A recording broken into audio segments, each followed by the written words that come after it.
Praise the lord.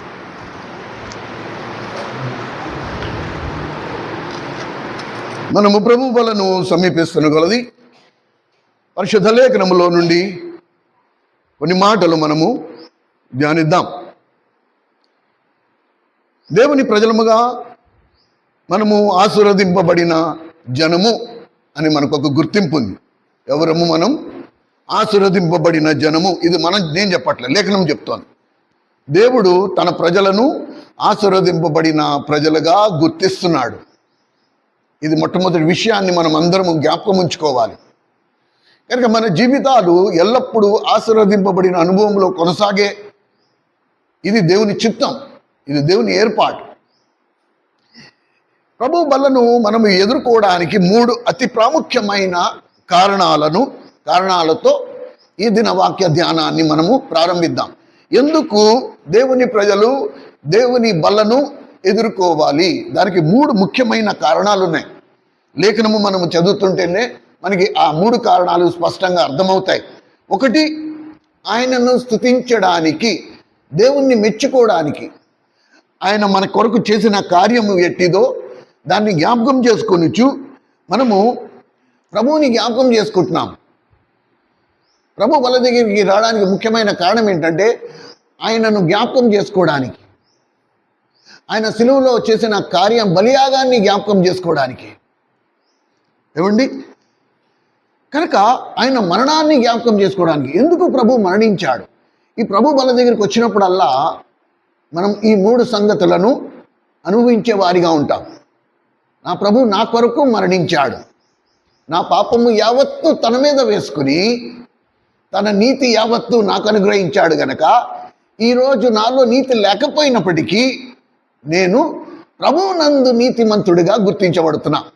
సమాజం మనల్ని గుర్తించకపోవచ్చు, కానీ పరలోకమందు గొప్ప సాక్ష్య సమూహము మాత్రం నన్ను ఎలా చూస్తోంది? నీతిమంతులుగా చూస్తోంది. నీతి మాలిన జీవితాలు మనవి, నీతి తప్పిన జీవితాలు మనవి. అలాంటి నీతి మాలిన జీవితాలైన జీవిస్తున్న మనలను జీవము కలిగిన దేవుడు మన పాపము యావత్తు తన మీద వేసుకొని తన నీతి యావత్తు మన ఖాతాలో వేయటం వలన మనం నీతిమంతులమయ్యాం. తద్వారా ఆయన బల దగ్గరికి రావడానికి మనందరికీ అర్హత కలిగింది. ఇది మొట్టమొదటి కారణం. రెండో కారణము శుభప్రదమైన నిరీక్షణ. ప్రభువు వచ్చే వరకు, అంటే జీవం కలిగిన దేవుడు మనకి ఒక నిరీక్షణ కలుగు చేశాడు, యాంటిసిపేషన్. ప్రభువు వచ్చే వరకు ఎదురుచూపు. ప్రభువా నువ్వు ఎప్పుడు వస్తావు? ఎందుకంటే ఆయన ఏమన్నాడు? నేను వచ్చే వరకు నా మరణమును మీరు ప్రచురము చేయదురు. అంటే ప్రభు రాబోతున్నాడు, ప్రభు వస్తాడు. ఇది ప్రభు చెప్పిన సెలవిచ్చిన మాట. కనుక రెండో కారణం ఎందుకు నేను ప్రభు వాళ్ళ దగ్గరికి వస్తున్నాను అంటే ప్రభు రాబోతున్నాడు అనే ఒక శుభప్రదమైన నిరీక్షణ. ఏమో ఇవాళ నేను ఈ బల దగ్గరికి వచ్చినప్పుడు ప్రభుని ఎదుర్కొంటానేమో, ఇవాళ ఈ బలలో నేను పాల్పొందుతున్న సమయంలో ప్రభు నాకు ఎదురొస్తాడేమో, నన్ను పిలుస్తాడేమో, తనతో పాటు తీసుకెళ్తాడేమో, ఎవరని చెప్పలేము మనం. కనుక ఒక నిరీక్షణ ఎప్పుడూ ఉంటుంది. ఆ నిరీక్షణ ఉన్నందున సాధ్యమైనంత వరకు నా వ్యక్తిగత జీవితాన్ని నేను పవిత్రంగా ఉంచుకోవడానికి నిరంతర ప్రయాసపడుతూ ఉంటా. ఏమో ఏ క్షణం వస్తాడో, ఆ క్షణము వచ్చినప్పుడు నేను కనుక అపవిత్రతతో ఉంటే నువ్వెవరో నాకు తెలియదనేస్తాడు. కనుక నిరంతరము నా అంతరంగ మనస్సాక్షిని నేను నిర్మలంగా ఉంచుకోవడానికి ఈ ప్రభు బల దగ్గరికి మానకుండా వస్తా, తప్పకుండా వస్తా. ఏమండి? ఇది రెండో కారణం. మూడో కారణము దేనికి అంటే నన్ను నేను పరీక్షించుకోవడానికి. ప్రభు ఏ క్షణం వచ్చినా కూడా నేను ప్రభుతో వెళ్ళిపోవడానికి సిద్ధంగా ఉండాలి అంటే కీర్తనకారుడు 26వ కీర్తన 2వ వచనములో సెలవిచ్చినట్టు, ప్రభువా నువ్వు నన్ను పరిశీలించుము, నా అంతరంగమును పరిశోధించుము. కనుక నిరంతరము నేను మాటిమాటికి ప్రభు బల దగ్గరికి రావడానికి కారణం మూడోది ఏంటంటే నన్ను నేను సిద్ధపరచుకోవడానికి 139వ కీర్తన 23వ వచనం ప్రకారంగా ఒకసారి ఎవరైనా తీసి బిగ్గరగా చదవండి. 139వ కీర్తన 23వ వచనం. దేవా నన్ను పరిశోధించుము, నా హృదయమును తెలుసుకొనుము, నన్ను పరీక్షించి నా యందు ఉన్నదేమో నువ్వు నాకు తెలియపరచు, నేను సరి చేసుకుంటా. ఎందుకు ఇవన్నీ ఎందుకు చేయాలంట? నా స్వార్థం అది. ప్రభువా నువ్వు ఎప్పుడు వస్తావో నాకు తెలీదు, నువ్వు వచ్చినప్పుడు నేను నీకు సిగ్గులేని ముఖముతో నిన్ను ఎదుర్కోవాలి కనుక నువ్వు నిలువెత్త పరిశుద్ధుడిగా ఉన్న ప్రకారము నువ్వు నన్ను ఎదుర్కొన్నప్పుడు నేను కూడా నిలువెత్తు పైనుంచి కింద వరకు పరిశుద్ధతతో నింపబడి ఉండాలి. నువ్వు పరిశుద్ధుడిగా ఉన్నట్లు నేను కూడా పరిశుద్ధంగా ఉండాలి కనుక దేవా నా మనసును నా హృదయాన్ని పరిశోధించుము, నా అంతరంగాన్ని పరిశీలించుము, నీకు ఆయస్కరమైంది ఏదో నాకు ఉంటే నాకు తెలియపరచు, నేను దాన్ని సరిచేసేసుకుంటా. అందుకనే 1 కొరింథీయులకు రాసిన పత్రిక 11వ అధ్యాయం 28వ వచనం దగ్గరికి వస్తే ప్రతి మనుషుడు తన్ను తాను పరీక్షించుకొనవలెను, అలాగు చేసి ఆ రొట్టెని తిని ఆ పాత్రలోనిది త్రాగవలెను. ఎవరు పరీక్షించాలి? నేను నిన్ను పరీక్షించాలా? నువ్వు నన్ను పరీక్షించాలా? ఎవరు పరీక్షించాలి? దేవుడు మనల్ని పరీక్షించాలా? దేవుని మహా కనికరము ఎలా ఉందో చూడండి. 2 కొరింథీయులకు రాసిన పత్రిక 13వ అధ్యాయము 5వ వచనాన్ని ఎప్పుడు మర్చిపోవద్దు. మీరు విశ్వాసము గలవారో కాదో మిమ్మల్ని మీరే పరీక్షించుకోండి. మీరు విశ్వాసము గలవారో కారో మిమ్మల్ని మీరే పరీక్షించుకోండి. ప్రియమైన సహోదరుడు, ఆ సహోదరి, పరీక్ష అనేది ప్రతి ఒక్కరి జీవితంలో ఎంతో లాభము సమకూర్చుకునేది. మన పిల్లలు సంవత్సరం అంతా చదివిన తర్వాత వాళ్ళకు ఒక పెద్ద పరీక్ష పెడతారు. ఎప్పుడైతే పెద్ద పరీక్ష పెట్టారో ఇప్పుడు వాళ్ళు పరీక్ష రాసి ఆ పరీక్ష రాయాలంటే ఏముండాలి? ఒక క్వశ్చన్ పేపర్ ఉండాలి, ఆ పరీక్ష రాసే గదిలో ఒక ఇన్విజిలేటర్ ఉండాలి, పరీక్ష రాసేవారు ఎవరు? మనం అయి ఉండాలి. సరేనా? ఇప్పుడు దాన్ని కరెక్షన్ చేసిన తర్వాత ఇప్పుడు మనము మార్కులు పొందేవారిగా ఉంటాం.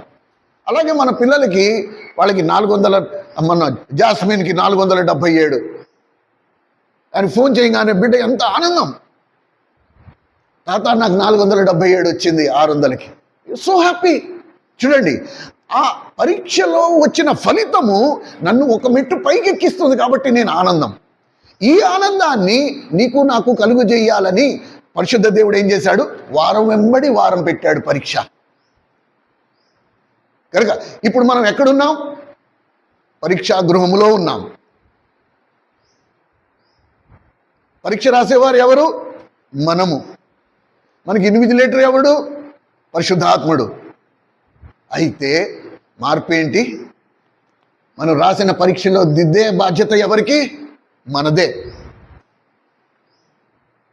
జీవం కలిగిన దేవునికి నీ మీద ఎంత నమ్మకం అంటే నిన్ను నీవు పరీక్షించుకునే విషయంలో నువ్వు ఏ కొసరా విడిచిపెట్టవు. ఇది ఆయనకి నీ మీద ఉన్న నమ్మకం. కనుక మనల్ని మనం పరీక్షించుకునేటప్పుడు యథార్థంగా మనల్ని మనం విమర్శించు. ప్రభువా నేను దుర్మార్గుణ్ణి, నేను పాపిని, నోటి మాటలో పాపం, ఆలోచనలో పాపం, ప్రవర్తనలో పాపం. ఓ ప్రభువా నీ రక్తంలో కడగబడ్డాను కానీ నేను పాపినే. యథార్థంగా ఆయన యథార్థంగా ఉన్నాడు కాబట్టి మనం కూడా ఆయన బిడలంగా యథార్థమైన విమర్శ మనం చేసుకుంటామనే నమ్మకము జీవం కలిగిన దేవుడు నీ మీద నా మీద పెట్టాడు. అందుకని మీకు మీరే పరీక్షించుకోండి. దేవుని బైబిల్ గ్రంథంలో జాగ్రత్తగా వినండి. బైబిల్ గ్రంథంలో 7 తీర్పులున్నాయి, 7 రకాల తీర్పులున్నాయి. ఈ 7 రకాల తీర్పుల్లో 4 తీర్పులు విశ్వాసులమైన మనకి సంబంధించినవి కావు. ఇవి పరలోకమందు దేవదూత. త్వరగా అవి చూద్దాం. ఈ 7 తీర్పుల్లో మొట్టమొదటిది దేవుని రాజ్యము నుండి బయటికి నెట్టివేయబడిన దేవదూతలకు సంబంధించిన తీర్పు. ఇది త్వరగా మీరు రాసుకోండి, లేకపోతే తర్వాత యూట్యూబ్లో ఈ వీడియో చూస్తే మీకు అర్థమవుతుంది. ఇది ఆది కాండము 6వ అధ్యాయములోను 2 పేతురు రాసిన పత్రిక 2వ అధ్యాయము 4వ వచనంలో దీని వివరణ స్పష్టంగా ఉంది. మొదటి తీర్పు ఎవరి గురించి? మధ్యాకాశములో దిగజారి పడిపోయిన దేవదూతలది, అనగా అపవాది దూతలది. రెండో తీర్పు ఎవరికి వస్తుందంట అంటే, ఎవరైతే దేవుని రాజ్యమైన ఇశ్రాయేలును తృణీకరించారో, తోల్నాడారో, ఇశ్రాయేల్ మీద దాడి చేశారో, ఆ రాజ్యాలన్నిటికీ వాటి వైఖరిని బట్టి ఇప్పుడు ఏదైతే మనం కళ్ళతో చూస్తున్నామో, దేవుడు ఆ రాష్ట్రాలు, ఆ దేశాలకు తీర్పు తీర్చేవాడిగా ఉన్నాడు. ఇది మత్తయి సువార్త 25వ అధ్యాయంలో ఉంది. ఇది రెండో తీర్పు. మూడో తీర్పు దగ్గరికి వస్తే, చెదిరిపోయిన ఇశ్రాయేలీయులు ఎవరైతే మెస్సయ్యాను తృణీకరించి ఇప్పటికీ ప్రపంచ నడిమూలలో చెదిరిపోయిన ఇశ్రాయేలీలకి ఈ తీర్పు దేవుడు విధించేవాడిగా ఉన్నాడు. ఇది యెహెజ్కేలు గ్రంథం 20వ అధ్యాయము 36వ అధ్యాయం. ఈ రెండిట్లో వీటి వివరాలు ఉన్నాయి. ఇప్పుడు నాలుగోది, ఏ పాపులైతే దేవుని సువార్తను అంగీకరించకుండా దాన్ని తృణీకరించాడో, అనగా మనం సమాజంలోకి వెళ్ళి సువార్త ప్రకటించే వారిగా ఉన్నాం. ఎవడైతే ఆ సువార్త అంగీకరించలేదో వాళ్ళకి ప్రకటన గ్రంథం 20వ అధ్యాయములో ధవళ సింహాసన తీర్పు అనే మాట ఉంది. దేవుడు ధవళ సింహాసనం మీద కూర్చుని ఆసీనుడై ఈ సువార్తను తృణీకరించిన వారందరికీ తీర్పు తీర్చేవాడిగా ఉన్నాడు.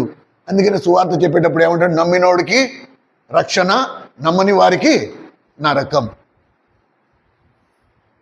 కనుక ఎవరెవరి దగ్గరికి జీవం కలిగిన దేవుడు తన సువార్తను అందించినప్పటికీ వాళ్ళు లెక్క చేయలేదో, వాళ్ళు అంగీకరించలేదో, వాళ్ళు తృణీకరించారో, వాళ్ళందరికీ ఈ తీర్పులో ఉంది. ఈ 4 తీర్పులు విశ్వాసులకు సంబంధించినవి కావు.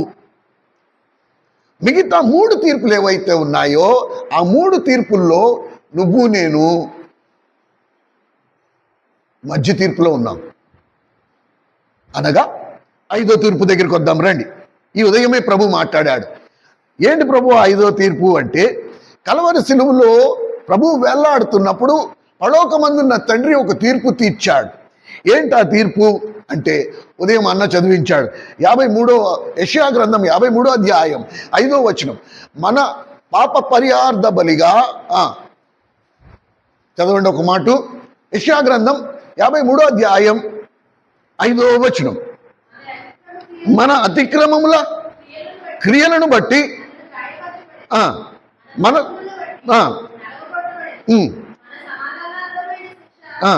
అతని మీద మోపబడెను, మనం ఈ తీర్పు కలవరి సిలువ దగ్గర జరిగింది. ప్రతి పాపి, ఈ సిలువ దగ్గరికి వచ్చిన ప్రతి పాపి తన్ను తాను పరీక్షించుకున్నప్పుడు, అయ్యో ప్రభువా నేను పాపిని, నా పాపముల కొరకు ఈరోజు నువ్వు సిలువలో వేళ్లాడుతున్నావే అని సిలువ వైపు చూచి ఎప్పుడైతే ప్రభువా నేను పాపినన్నాడో, పరలోకమందున్న తండ్రి నీకు చేయాల్సిన తీర్పు తన కుమారుడైన యేసుక్రీస్తు ప్రభువుకి తీర్చాడు. శిక్ష ప్రభువుకి వేశాడు. అందుకనే జీవం కలిగిన దేవుని కుమారుడై ఉండి కూడా యేసుక్రీస్తు ప్రభు సిలువలో ఘోర మరణాన్ని అనుభవించాల్సి వచ్చింది. ఎవరి కోసం? నీ కోసము, నా కోసం. ఇది మనకి వర్తించిన మొట్టమొదటి తీర్పు. ఇది అయిపోయింది. ఎవరైతే కలవరి సిలువ దగ్గరికి వచ్చి పరిశుద్ధాత్మ చేత పరీక్షింపబడిన వాడై తమ పాపములను ఒప్పుకునటం వలన తాను పొందిన రక్షణ, ఇప్పుడు ఆ రక్షణ వాడిని ఎక్కడికి తీసుకెళ్తుంది? స్వయ పరీక్ష ప్రభువు వల్ల. కలవరి సిలువ దగ్గరికి రాకుండా నువ్వు ప్రభు బల్ల దగ్గరికి రావడానికి వీల్లేదు. అందుకనే మనము బల్ల ఇచ్చేటప్పుడు ఏమంటాం? ఎవరైతే మారు మనసు అనుభవంలోకి వచ్చారో, ఎవరైతే బాప్తిసంలో సాక్ష్యం ఇచ్చారో, ఎవరైతే తమ జీవితాలను ప్రభువుకి సమర్పించుకున్నారో వారు మాత్రమే ప్రభు బలలో పాలు పొందాలి. ఎవరు పడితే వాళ్ళు ప్రభు బలలో పాలు పొందద్దు. ఇది విభజించే ఉద్దేశంతో దేవుని మందిరంలో చెప్పట్లే. విభజించే ఉద్దేశంతో దేవుణ్ణి వీళ్ళు వేరు, మీరు పొందొద్దు, మీరు మా గుంపు కాదు, వీళ్ళే మా వాళ్ళు. నో, ఈ ఉద్దేశం కాదు, ఈ ఉద్దేశం కాదు. దేవుని లేఖనమే స్పష్టంగా మాట్లాడుతుంది ఏంటంటే, ఎవరైతే సిలువ దగ్గరికి రాలేదో, కలవరి సిలువ దగ్గరికి రాలేదో, ఎవరైతే ప్రభు మరణాన్ని కళ్ళారు చూడలేదో, శరీరమందు అనుభవించలేదో, ఎవరైతే తమ పాపములను ఒప్పుకోలేదో, ప్రభు శిక్ష అనుభవించడం వారి విషయంలో వృధా అయిపోయింది. ఇది మనము అర్థం చేసుకోవాలి. కనుక వారు ఎప్పుడైతే రక్షింపబడిన అనుభవంలోకి వచ్చారో, ఇప్పుడు వాళ్ళే ఎక్కడికి వస్తారండి? స్వీయ పరీక్ష, నన్ను నేను పరీక్షించుకునే భాగ్యము ప్రభు నాకు కలుగు చేస్తాడు. ఇది అయిపోతే ఇప్పుడు ఆఖరి తీర్పు ఇంకొకటి ఉంది. ఈ తీర్పు దేని గురించి మాట్లాడుతోంది? మనం అందరము ఆ న్యాయపీఠం ఎదుట ఒక రోజు నిలబడవలసిన పరిస్థితి. రోమీయులకు రాసిన పత్రిక 14వ అధ్యాయము 10వ వచనము, 2 కొరింథీయులకు రాసిన పత్రిక 5వ అధ్యాయం 10వ వచనం, ఈ 2 వచనాలు కూడా ఒకే మాట మాట్లాడుతున్నాయి. ఎవరైనా తీసి చదవండి. రోమీయులకు రాసిన పత్రిక 14:10. అయితే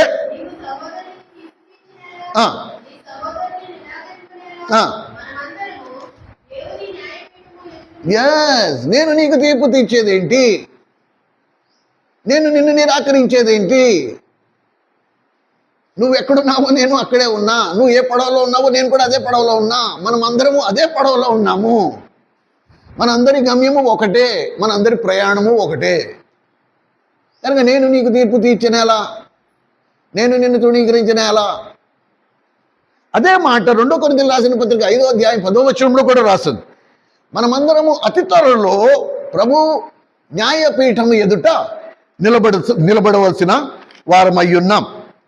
కనుక ప్రియమైన సహోదర సహోదరి, మనందరి జీవితాలలో జరిగిన కార్యము ఏదనగా మనం గమనిస్తే, సిలువ దగ్గర జీవం కలిగిన దేవుడు తన కుమారునికి తీర్పు విధించాడు.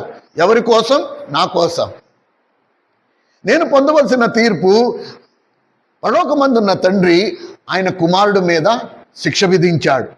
ఏమండి, అక్కడ కూడా ప్రభు నా కొరకు పొందిన సిలువ మరణం వలన నన్ను నేను పరీక్షించుకుని, నేను పాపినని మొట్టమొదటిసారి సిలువ మరణం వలన నాకు అర్థమయ్యి, ప్రభా నేను పాపినని ఒప్పుకొనగా నేను రక్షింపబడిన వాడినయ్యా. కనుక ప్రభు రక్తంలో కడగబడిన వాడినై ఇప్పుడు నేను దత్తత తీసుకోబడి ఆయన కుటుంబంలో చేర్చబడ్డా. ఇప్పుడు నేను ఆయన కుటుంబంలో ఒక సభ్యుడిని అయ్యాను కనుక జీవం కలిగిన దేవుడు ఇప్పుడు నన్ను తీసుకొచ్చి ఎక్కడ కూర్చోబెట్టాడు? ఆయన గృహములో కూర్చోబెట్టాడు.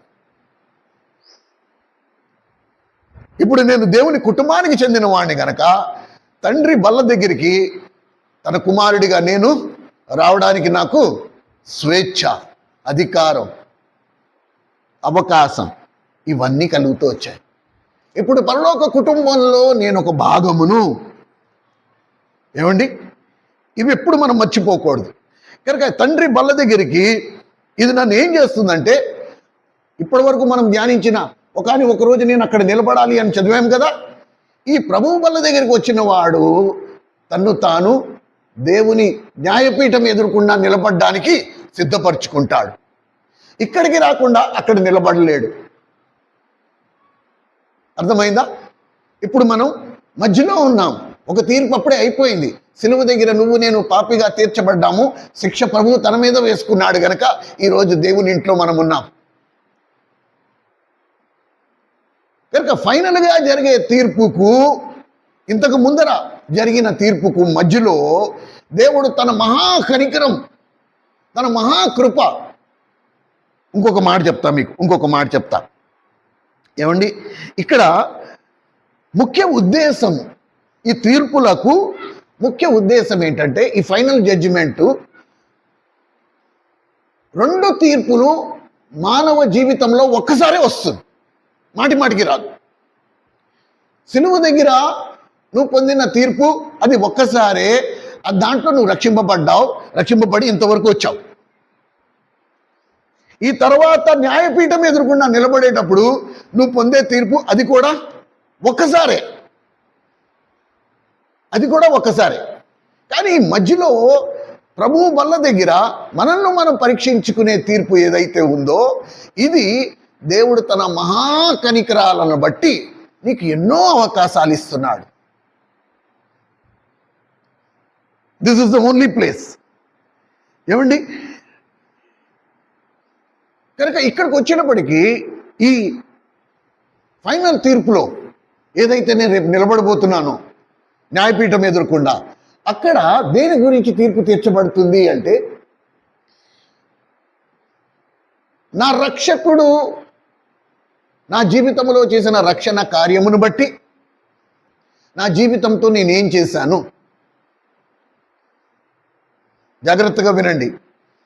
దేవుడు నీకు ఇచ్చిన మారు మనసుతో నువ్వు మారు మనసు పొందిన నీ జీవితంలో ఆ జీవితంతో నువ్వు ఏం చేశావు, దాని విషయంలో న్యాయపీఠం ఎదురకుండా తీర్పు ఉంటుంది. అందుకనే ప్రభు అన్నాడు, ప్రతివాడు విమర్శ దినమున లెక్క అప్పచెప్పు. అదేం లెక్క? నా లైఫ్, నా జీవితం ఏదైతే పరిశుద్ధ దేవుడు నాకు ఆయుష్కాలం అని ఇచ్చాడో ఆ ఆయుష్కాలానికి నేను లెక్క చెప్పాలి. నేనేం చేశా, నా రక్షకుడితో నేనేం చేశా. కనుక ఈ రెండు సంగతులు అత్యంత ప్రాముఖ్యమైన విషయాలు నువ్వు గుర్తుంచుకోవాల్సింది. ఎలాంటి క్రియను నేను చేశా, దీని గురించి నేను దేవునికి లెక్క చెప్పాలి. ప్రభు నాలో చేసిన రక్షణ కార్యమును బట్టి నాలోంచి ఎటువంటి క్రియలు బయటకు వచ్చాయి, ఏ పరలోక కుటుంబంలో పెట్టాడో ఆ కుటుంబానికి ఎంతవరకు నేను ఆశీర్వాదకరంగా ఉన్నా, ఎంతవరకు నేను శాపకరంగా ఉన్నా, దీని విషయంలో నేను తీర్పు పొందేవారిగా ఉన్నాము. కానీ అక్కడికి చేరేంత వరకు ఇవి అద్భుతమైన మెట్లు జీవం కలిగిన దేవుడు మన కోసం ఈ బల్ల అనే వ్యవస్థ మధ్యలో ఉంచాడు. ఎన్నిసార్లైనా మనం ఈ బల్ల దగ్గరికి రావచ్చు, ఎన్నిసార్లైనా మన జీవితాన్ని మనం విమర్శించవచ్చు, ఎన్నిసార్లైనా మనలో ఉండే లోపాన్ని మనం సరిదిద్దుకోవచ్చు. ఇది ఎంతవరకు? ఆ ఫైనల్ తీర్పుకి ముందున్న కాలం వరకు. కానీ ఇక్కడ నేను చేయవలసింది కనుక నేను నిర్లక్ష్యంగా చేస్తే అప్పుడు అక్కడేమవుతుంది, అక్కడ ఫెయిల్ అయిపోతా. మన పిల్లలు చూడండి, వాళ్ళని సంవత్సరం అంతా తల్లిదండ్రులు వెనక వెనక వెనక వెనక ఉంటారు. చదువుకో, హోంవర్కులు చేసావా, చదువు, టీవీల దగ్గర కూర్చోకు, సెల్ ఫోన్లు పట్టుకుని ఆడుకోవద్దు, చదువు ఉండదు, సున్నాలు వస్తాయి, అలా హెచ్చరించి హెచ్చరించి హెచ్చరించి హెచ్చరించి చిట్టు చివరికి వాళ్ళు పరీక్ష రాసిన తర్వాత వాళ్ళకి మంచి మార్కులు వస్తాయి. తల్లిదండ్రులకి ఎంత గర్వం, తల్లిదండ్రులకి ఎంత మహిమ, ఎంత కీర్తి. అలాగే పడోకమందున్న తండ్రి కూడా నీ విషయంలో నా విషయంలో అలాగే ఆశ కలిగి ఉంటాడు. నా పిల్లలు నా తీర్పులో నిఖార్సుగా తేలుతారు. కానీ అది ఎప్పుడు జరుగుతుంది? ఎప్పటి వరకు నేను నా మనస్సాక్షిని పవిత్రపరుచుకుంటాను, పరిశుద్ధపరుచుకుంటాను. ప్రియమైన సహోదరుడా, సహోదరి, ఈ స్వయ పరీక్షలో 7 అతి ప్రాముఖ్యమైన విషయాలు ఉన్నాయి. పరిశుద్ధాత్మ దేవుడు నడిపిస్తున్న గలది ఈ 7 సంగతులు మనం జ్ఞాపకం ఉంచుకుందాం. ఎందుకు ఈ మాట చెప్తున్నానంటే, ఏవైతే మనం ప్రతి వారము చేస్తామో అది రాను రాను ఏమైపోతుంది, ఒక ఆచారం కింద, అలవాటు కింద మారిపోతుంది. ప్రతి వారం పాలు పొందేదే కదా, ఇందులో కొత్తతనం ఏముంది? ఏవో వాక్యం చెప్తాడు, మనం వినాలా, మనం వినుబుద్ధి కాకపోతే నిద్రపోవాలా, ఆ తర్వాత ప్రభు వాళ్ళ గురించి ఎప్పుడైతే చెప్తారో అప్పుడు కళ్ళు తెరవాలా, ఆ రొట్టి ముక్క నోట్లో వేసుకోవాలా, ఆ ద్రాక్షారసం చుక్కలు 4 నోట్లో వేసుకోవాలా, అయిపోయి పని అయిపోయి. పరిశుద్ధాత్మ దేవుడు ఈ 7 సత్యాల ద్వారా మనందరితో స్పష్టంగా మాట్లాడునుగాక. కనుక అనాలోచనంగా పాలు పంపులు పొందద్దు అని హెచ్చరిక ఉంది 1 కొరింథీయులకు రాసిన పత్రిక 11వ అధ్యాయంలో. అలాగ పాలు పొందటం వలన నువ్వు నేను ఏమైపోతాం? అనారోగ్య పాలవుతాము. కొంతమంది మరణం వరకు తెచ్చుకుంటారు. ఇది నేను చెప్పట్లే, దేవుడు చెప్తున్నాడు. బైబిల్లో ఇలా రాసింది, అయోగ్యంగా తిని త్రాగువాడు శిక్షావిధి కలుగుటకై తిని త్రాగుచున్నాడు, ఇందువలన మీలో అనేకులు రోగులై ఉన్నారు, చాలా మంది నిద్రించుచున్నారు.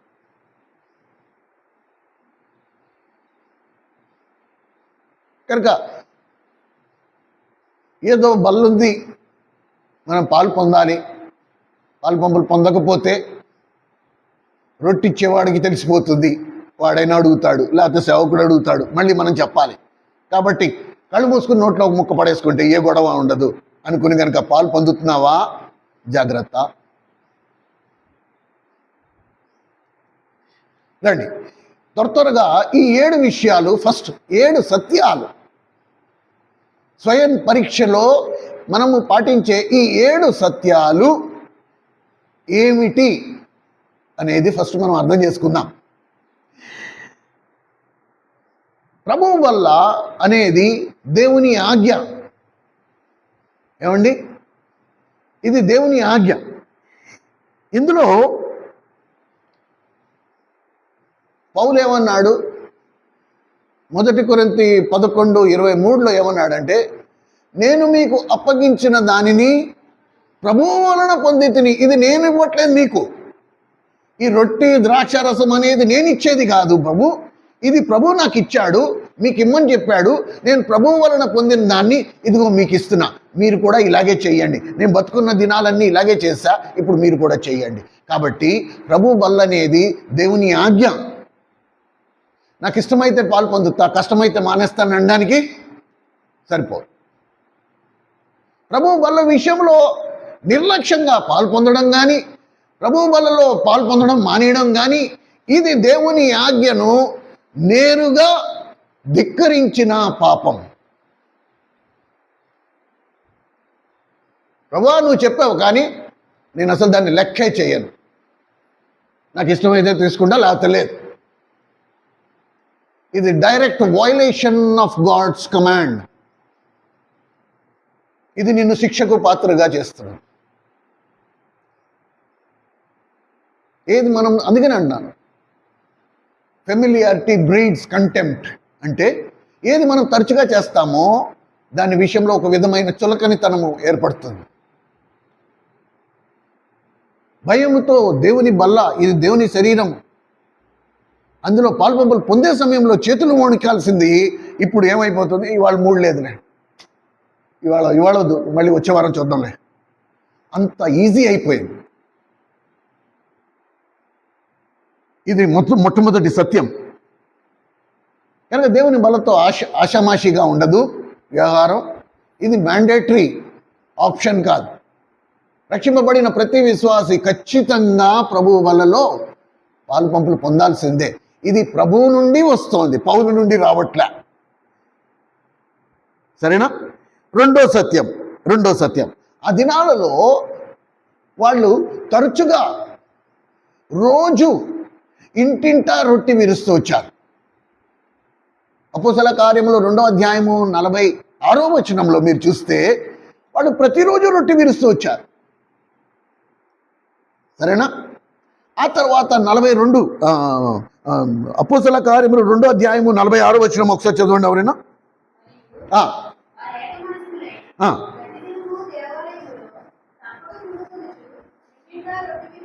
ప్రతి దినము దేవాలయంలో కూడుకుంటూ వచ్చారంట, ఇంటింటా రొట్టె విరిచారంట.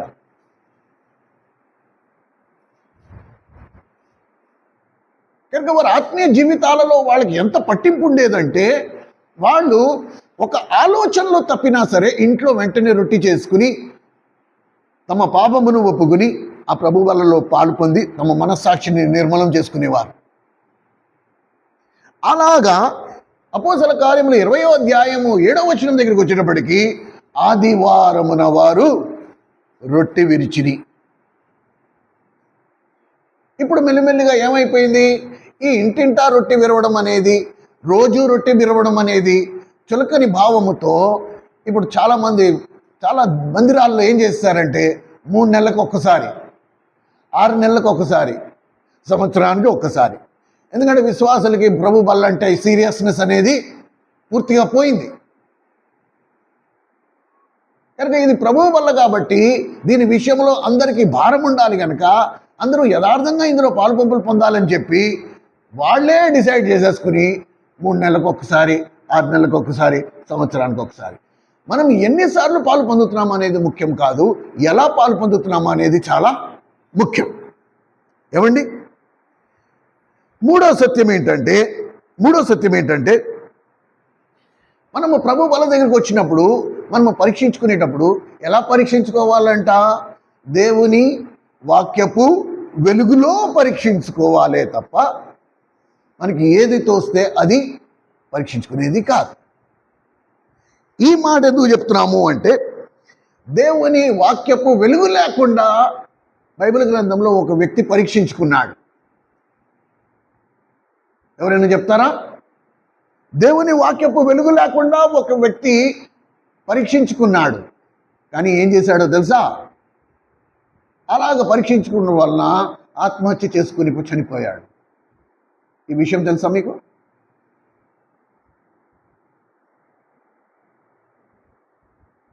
ఎక్కడ పరీక్షించుకోవాలా? ఫస్ట్ చెప్పండి. మనం ఎక్కడ పరీక్షించుకోవాలా?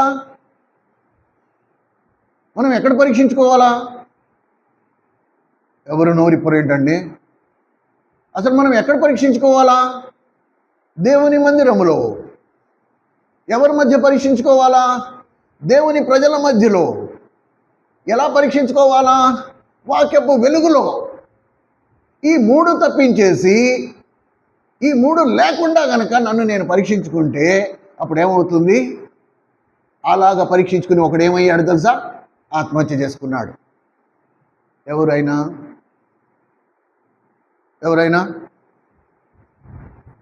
బైబిల్ గ్రంథంలో ఆత్మహత్య చేసుకున్నాడు ఎవరండి? రండి చూద్దాం.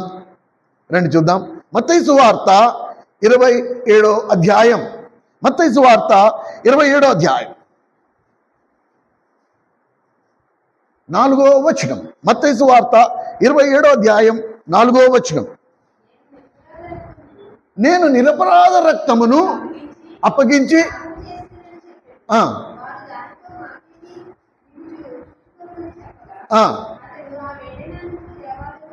పారవేసి, చూసారా? యూదా ఇస్కరియోతు. అసలు లెక్క ప్రకారంగా యూదా ఇస్కరియోతు రాసిన పత్రిక చదువుకోవాల్సిన ఒక అపోస్తులుడుగా ఉండవలసిన యూదా ఇస్కరియోతు తాను పాపము చేసినన్న మాట ఒప్పుకుంటున్నాడు. కానీ ఎక్కడ ఒప్పుకుంటున్నాడు? తప్పుడు స్థలములో, తప్పుడు ప్రజల మధ్యలో ఒప్పుకున్నాడు. తద్వారా ఏం జరిగింది? పోయి ఉరేసుకున్నాడు. ప్రియమైన సహోదరుడా, సహోదరి, నువ్వు ఒకవేళ పాపము ఒప్పుకోవాలంటే ఎక్కడ ఒప్పుకోవాలి? దేవుని మందిరములో, దేవుని వాక్యపు వెలుగులో, దేవుని సన్నిధిలో నువ్వు నీ పాపము ఒప్పుకోవాలి. అనేక పర్యాయములు మనం ఎక్కడ ఒప్పుకుంటాం? దేవుని సన్నిధి లేని చోట, దేవుని వాక్యపు వెలుగు లేని చోట, దేవుని గురించి అవగాహన లేని వారి మధ్యలో మన పాపం ఒప్పుకుంటాం. వాడేమంటాడు? ఏం పర్లేదులే, నేను దీనికంటే ఎక్కువే చేశాను, పర్లే. ఎక్కడికి తీసుకెళ్తుంది ఇది? యూదా ఇస్కరియోతు ఒప్పుకున్నాడు. అయ్యో, నేను నిరపరాధి పాపమును చిందించాను, ఆయనలో ఏ పాపము లేదు, ఆయన నేను అప్పగించి తిని. ఆ శాస్త్రులు పరిశీలన ఏమన్నారు? బాబు, మాకేంటి, 30 వెండి నాణ్యాలకి నువ్వు బేరం ఆడుకున్నావు, నీ డబ్బు నీకు ఇచ్చేసాం, నీ కర్మ, నువ్వు ఏం చేసుకుంటావు నాకు మా దగ్గర ఒప్పుకుంటే ఏం ప్రయోజనం? వాళ్ళు కూడా మాట అన్నారు, రే నువ్వు ఎక్కడ ఒప్పుకోవాలి అక్కడ ఒప్పుకోవాలరా అని. ఆ 30 వెండి నాణ్యాలు పాయే. ఆ 30 వెండి నాణ్యాలు అక్కడే పడేశాడు. ఆ దేని కక్కుర్తిలో పాపము చేశాడో అవి దక్కలే. ఇక్కడ మారు మనసు రాల. చాలా విచిత్రం అండి. ఎంత ఆశ్చర్య! పరిశుద్ధాత్మ దేవుడు తన లేఖనాలు చూసి నాకు ఎంత ఆనందం వేస్తుందో ఒక్కొక్కసారి ఇవి ధ్యానిస్తాడు. కేవలం 3 వచనాల ముందు ఇంకొక అపోస్తుడు, ఇంకొక దేవుని శిష్యుడు తన పాపములు ఒప్పుకున్నాడు. కానీ దేవుడు వాడిని అద్భుతంగా రక్షించడమే కాకుండా అపోస్తులలో ప్రధాన అపోస్తుడు అయిపోయాడు. చూడండి 26వ అధ్యాయం మత్తయి సువార్త 26వ అధ్యాయం ఆఖరి వచనం 75వ వచనం. 75 కనుక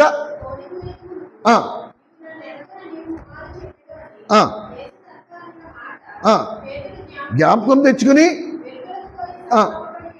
సంతాపపడి వెక్కి ఏడ్చాడు. ఇప్పుడు పేతురు ఎక్కడ పరీక్షించుకుంటున్నాడు? ప్రభు వాక్యపు వెలుగులో ప్రభు నోటితో పలికాడు, పేతురు, కోడి కుయ్యకు మునిపే ముమ్మారు నువ్వు నన్ను బొంకేస్తావు. నిజంగానే ఆయన ఎవడో నాకు తెలియదు, ఆయన ఎవడో నాకు తెలియదు, ఆయన ఎవడో నాకు తెలియదు అని 3 సార్లు అన్నాడు. కోడి కూసేసింది. కోడి కుయ్యంగానే ప్రభు అన్న మాటలు గుర్తొచ్చి వెలుపలికి వెళ్ళిపోయాడు. అయ్యో ప్రభువా, నువ్వు నన్ను హెచ్చరించినా సరే నేను జాగ్రత్త పడలేకపోతేనే, నేను అంత దౌర్భాగ్యుడిని ప్రభువా అని వెక్కి వెక్కి ఏడ్చాడు. దేవుడు అద్భుతంగా రక్షించుకున్నాడు. ఇద్దరు శిష్యులే. మరి ఒక శిష్యుడిని రక్షించుకుని అపోస్తలుడిగా మార్చుకున్నాడు, కానీ ఇంకోడు ఉరి తీసుకున్నాడు. ప్రియమైన సహోదరా సహోదరి, ప్రభు వల్ల ఆషామాషేది కాదండి. ఈ ప్రభు వల్ల నీ జీవితాన్ని మారుస్తుంది. ఈ ప్రభు వల్ల నీ మనస్సాక్షిని నిర్మలం చేస్తుంది. ఈ ప్రభు వల్ల నిన్ను మనిషిగా మారుస్తుంది.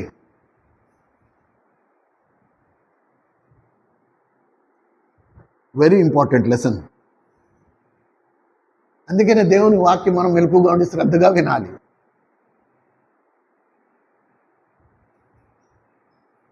ఎంత ఆశ్చర్యం కదా.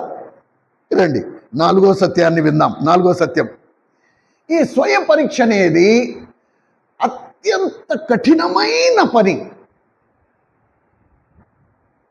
ప్రభు బల దగ్గరికి వచ్చి నన్ను నేను పరీక్షించుకోవడం అనేది నాకు చాలా కష్టం. ఇదే నేను నిన్ను పరీక్షించాలంటే, సంఘంలో 50 మంది ఉంటే 50 మందిని నేను అరగంటలో పరీక్షించి చెప్తా. సంఘంలో 100 మంది ఉంటే 100 మందిని నేను 10 నిమిషాల్లో పరీక్షించి నేను చెప్తా. కానీ ఎప్పుడైతే నన్ను నేను పరీక్షించుకునే విషయం వచ్చిందో, నన్ను నేను పరీక్షించుకోవడం అనేది చాలా కష్టం. ఎందుకు కష్టం?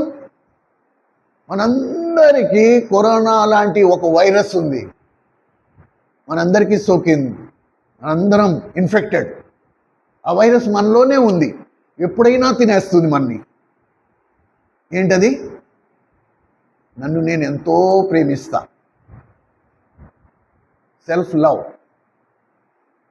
నన్ను నేను ఎంత ప్రేమించుకుంటానంటే అసలు ఎప్పుడు నేను చేసింది తప్పు కిందే నాకు అనిపించదు, నేను చేసింది అసలు పాపం కిందే అనిపించదు నాకు. ప్రతిదానికి ఒక సమాధానం ఉంటుంది, ప్రతిదానికి ఒక సమర్థింపు ఉంటుంది.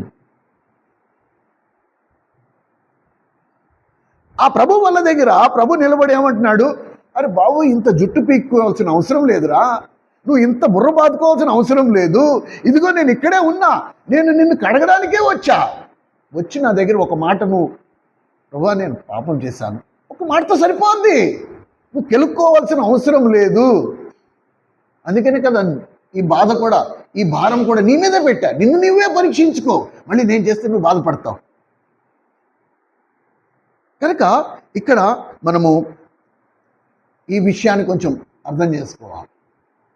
నన్ను నేను పరీక్షించుకోవడం అనేది చాలా కష్టం, ఎందుకంటే నన్ను నేను ఎంతో ప్రేమిస్తున్నాను. ఈ విషయంలో నేను వాడుకునే నా భాష నాకు అనుకూలంగా చేసేసుకుంటాను నేను.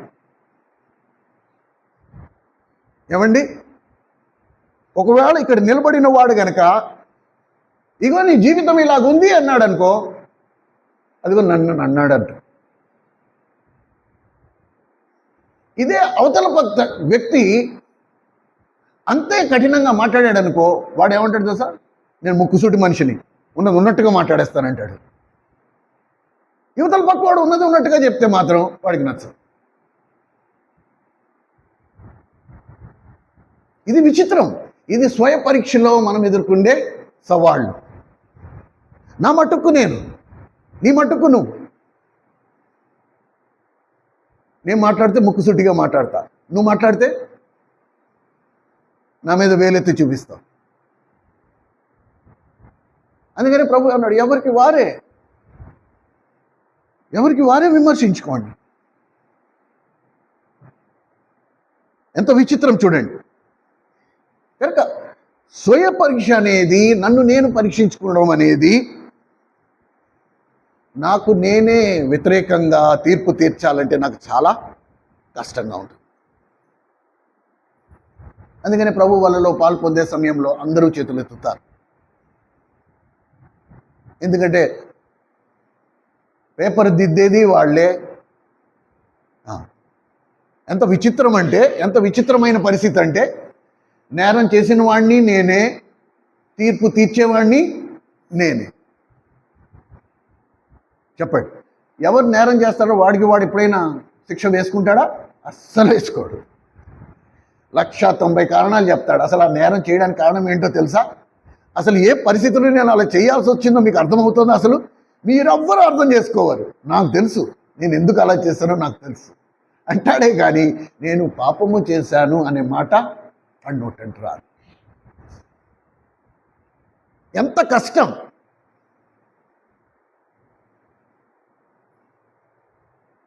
ఒక్కసారే కదా నేను చేసింది అంటాం. నేను ఒక్కసారి చేశాను. దేవుని దృష్టిలో ఒకసారి చేసినా 1000 సార్లు చేసినా ఒకటి. కనుక ప్రభువు వల్ల ఎప్పుడైతే అలవాటైపోతుందో, ప్రభువా నేను పాపిని అనే రోషంతో ఒప్పుకున్న రోజులు గుర్తు తెచ్చుకో. ఇవాళ మనం ఏమంటున్నాం? నేను ఒకసారి తప్పు చేశాను. అసలు స్వయ పరీక్షలో ఏముంది? నేను పాపము చేశాను ప్రభువా, ఒక్క మాటతో పోయింది. అర్థమవుతుందా మన స్వయం ఎంత బలంగా పనిచేస్తుందో? ఏమండి, ఇది మనము అర్థం చేసుకోవాలా. దేవుడికి మన మీద ఎంతో నమ్మకం. మనకి అప్పగించిన పని మనం నమ్మకంగా చేస్తాం అనుకుంటున్నాడు. మనకి మనం తీర్పు తీర్చుకోవడం అనేది నమ్మకంగా తీర్పు తీర్చుకుంటారు వీళ్ళు అనుకుంటారు.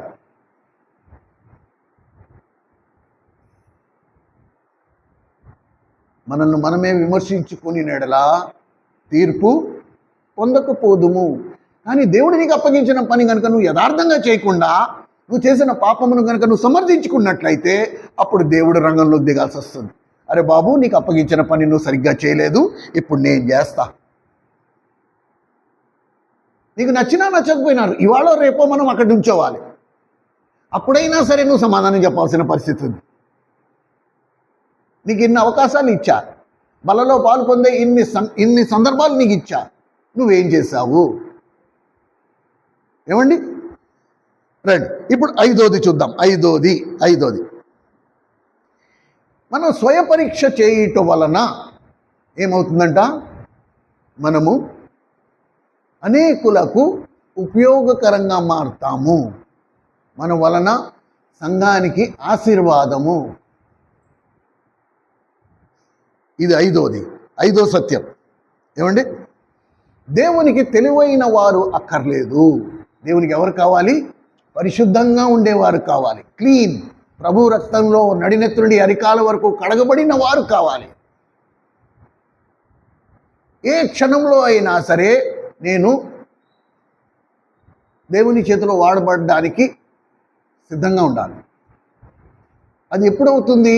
Only when I'm clean. ఎప్పుడైతే నేను పరిశుభ్రంగా ఉన్నాను. దేవునికి నాకు మధ్యన దేవునికి ఒక్క అవకాశం కూడా, ఇదిగో ఇక్కడ ఈ పాపాన్ని నువ్వు ఒప్పుకోలేదు అనే పరిస్థితి రావదు. అలాంటి సమయాన్న నేను అనేకులకు ఆశీర్వాదకరంగా ఉన్నాను.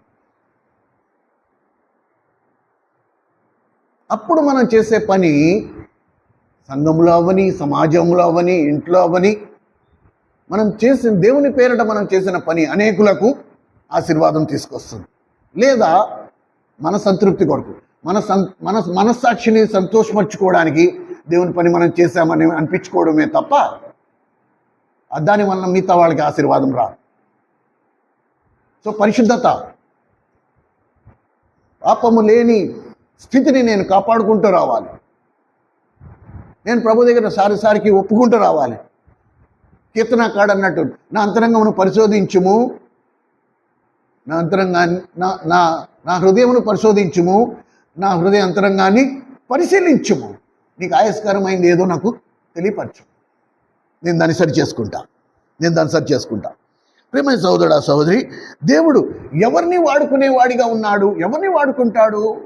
తన సంఘానికి ఆశీర్వాదం తీసుకురావడానికి దేవుడు ఎట్టి వారిని వాడుకుంటాడు అని మనం గమనిస్తే మనకి ఎంతో పరిచయమైన క్యారెక్టర్స్ ఇవి.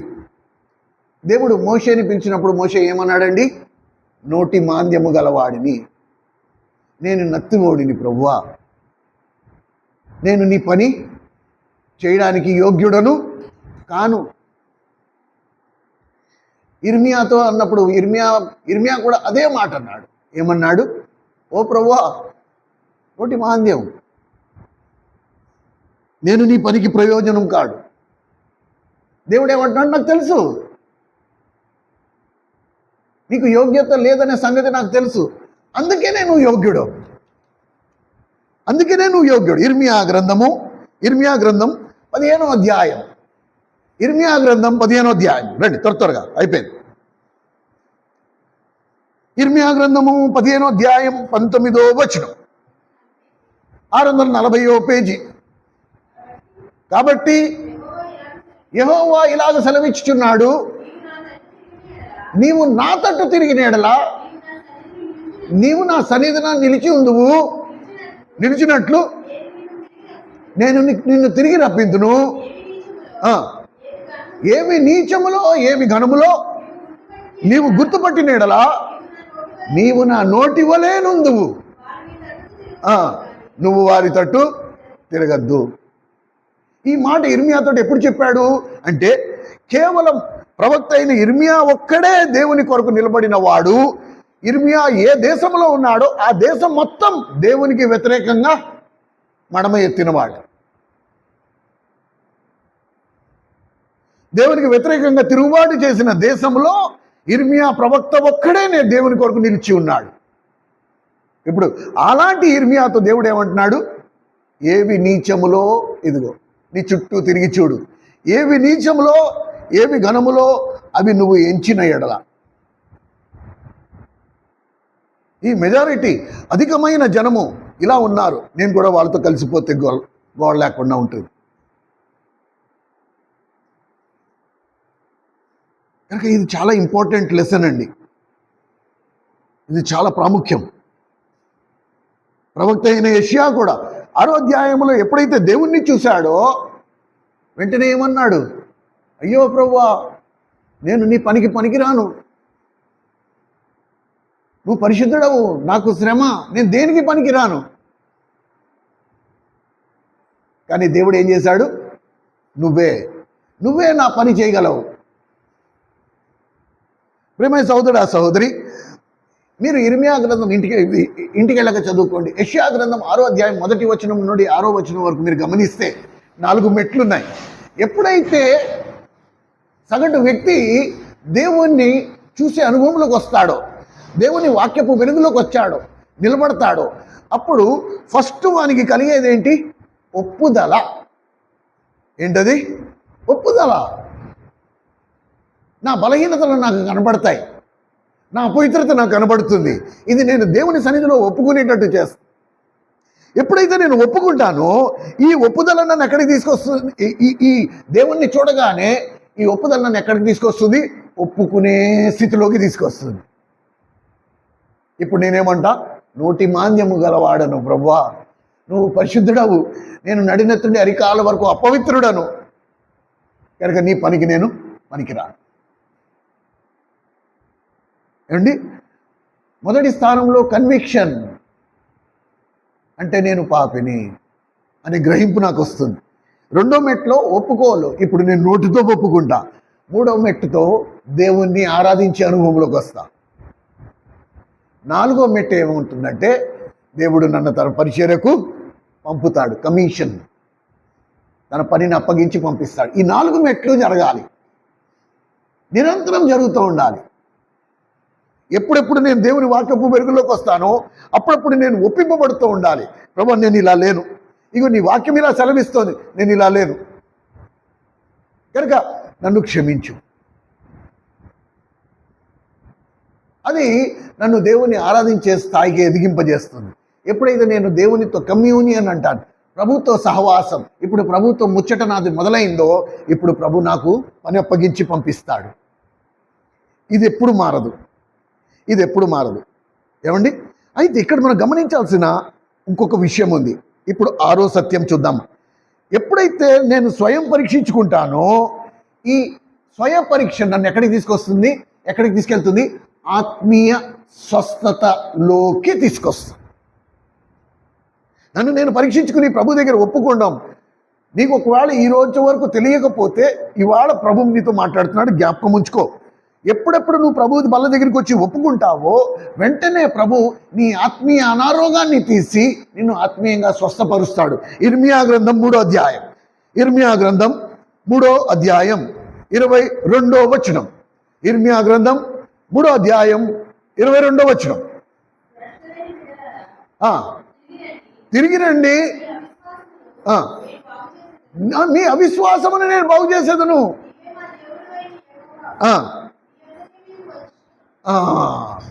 కనుక దేవుడు నేను ప్రభు బల దగ్గరకు వచ్చి ఒప్పుకుంటున్నప్పుడు పరిశుద్ధ దేవుడు నా ఆత్మీయ అనారోగ్యమును బాగు చేసేవాడిగా ఉన్నాడు. ఈ మాట ఇంకా స్పష్టంగా ఎక్కడ రాస్తుంది? హోషేయ గ్రంథము 14వ అధ్యాయం 1 నుంచి 4వ వచనం వరకు మీరు గమనించండి. ఎంత చక్కగా విడమర్చి రాస్తుంది చూడండి. హోషేయ గ్రంథం 14వ అధ్యాయం 1వ వచనం నుండి మొదటి 2 వచనాలు చూడండి. ఫస్ట్ ఇశ్రాయేలు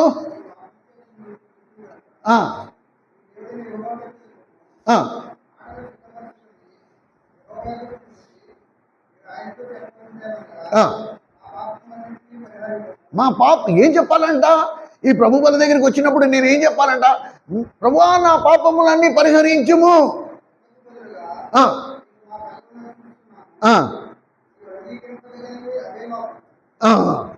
చూసారా?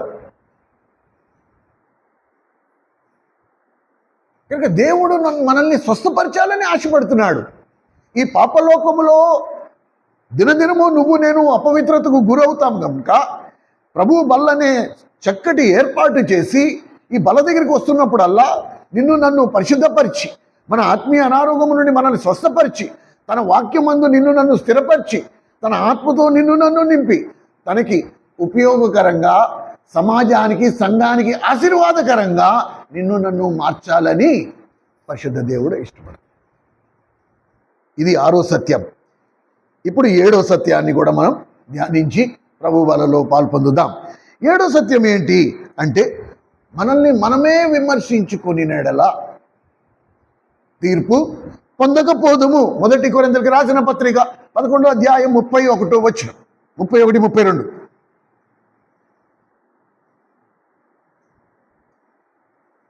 గమనించండి.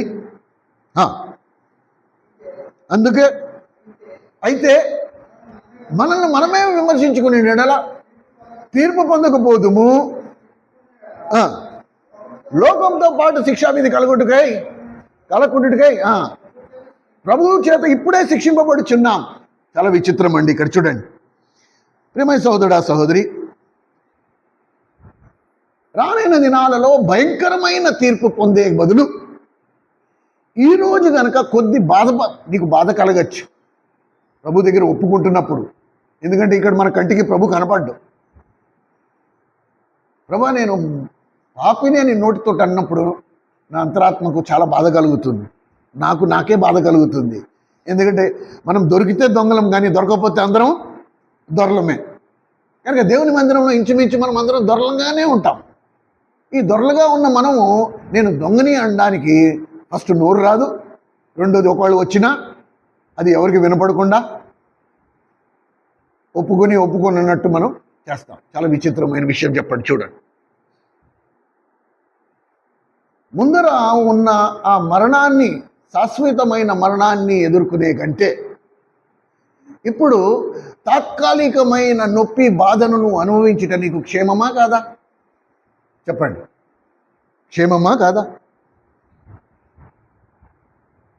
చాలా ఈ జీవిత సత్యాలు మీరు వింటే అంత ఆశ్చర్యం వేస్తుందో చూడండి. పన్ను సలుపుతోంది, నొప్పెడుతోంది. సరేనా? ఇప్పుడు దీనికి పరిష్కారం ఏంటి? మనిషి ఏం కోరుకుంటాడు? పన్ను సలుపుతున్నప్పుడు మనిషి ఏం కోరుకుంటాడు?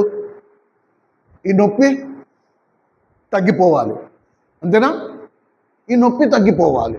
ఇప్పుడు నొప్పి తగ్గిపోవాలంటే ఎక్కడికి వెళ్ళాలి? పంటి డాక్టర్ దగ్గరికి వెళ్ళాలి. వాడు అంటాడు లాభం లేదు, పన్ను పీకించేయాలండి.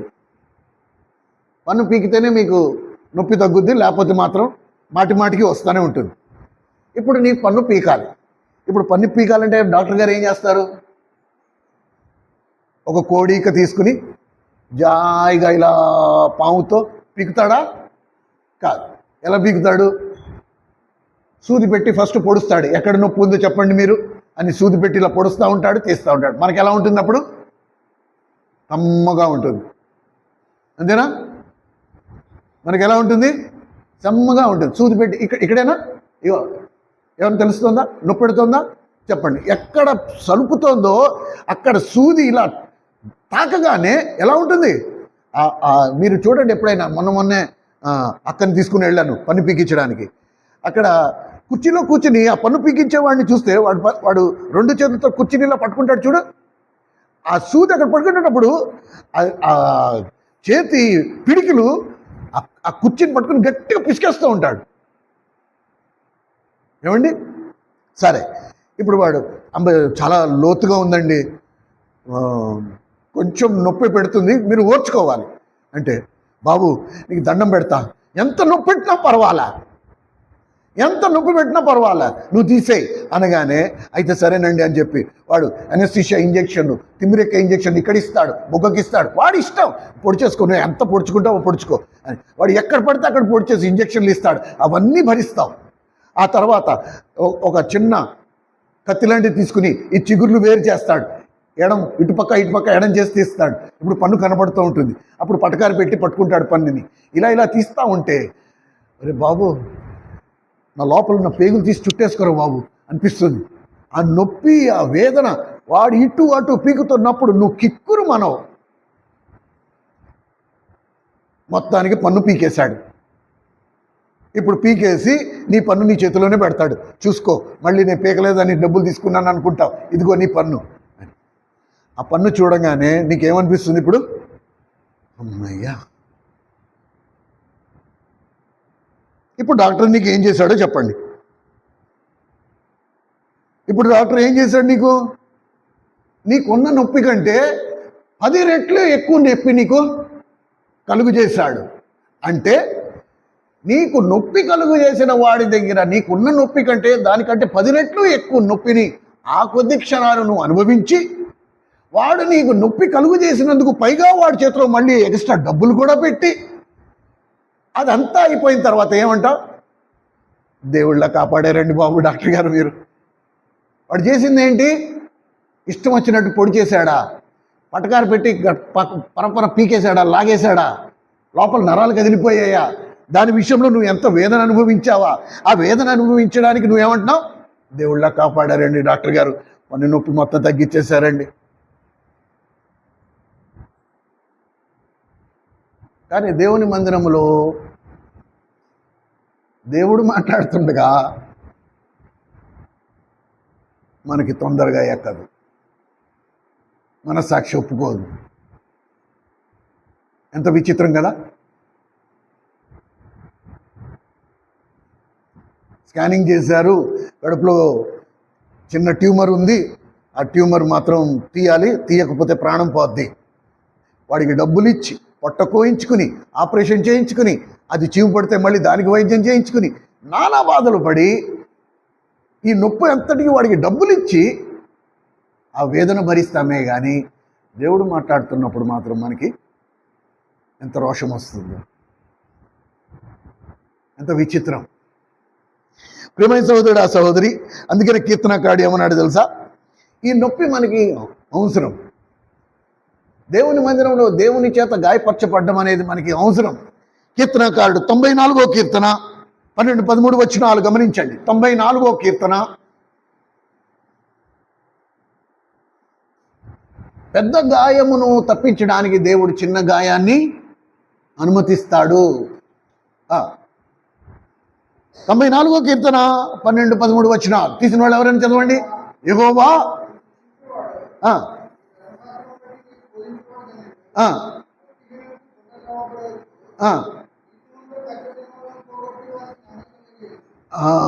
అది సార్ 66వ కీర్తన 10, 11, 12 వచనాలు అక్కడ కూడా అదే మాట రాస్తున్నాయి చూడండి. 66వ కీర్తన 10, 11, 12 వచనాలు. దేవా ఆ, ఆ, ఆ, ఆ. నన్ను మా నెత్తి మీద ఎక్కినట్టు చేసితివి.